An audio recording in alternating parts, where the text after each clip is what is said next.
Hi, I'm doctor Hemashri, gynaecologist Wanaparthy. స్ట్రెస్ని manage చేయడానికి yoga, meditation, ప్రాణాయామం కానీ హెల్ప్ అవుతుంది.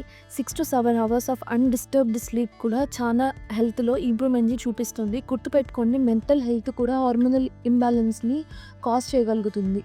So protect your mental health. Lifestyle changes తర్వాత పీరియడ్ రెగ్యులర్గా రావడానికి టెంపరరీగా ఇలా బర్త్ కంట్రోల్ పిల్స్ అని కానీ, ఓరల్ కాంట్రాసెప్టివ్ పిల్స్ అని కానీ ఇస్తాము. ఇదొక టెంపరరీ ఎఫెక్ట్ని క్రియేట్ చేస్తుంది. పీరియడ్ రెగ్యులర్గా రావడానికి టెంపరరీగా పనిచేస్తుందన్నమాట.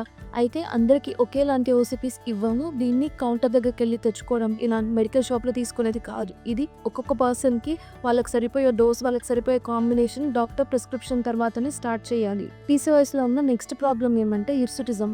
అది ఎక్సెసివ్ హెయిర్ గ్రోత్ అనేది ఉంటుంది డిఫరెంట్ ఏరియాస్లో.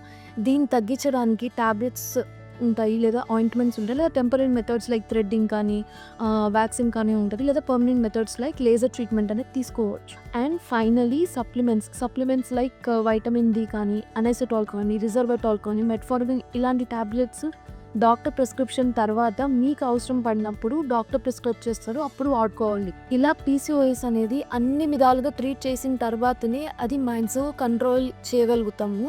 గుర్తుపెట్టుకోండి, early consultation will always give you a better control. Thank you. Yours Shri.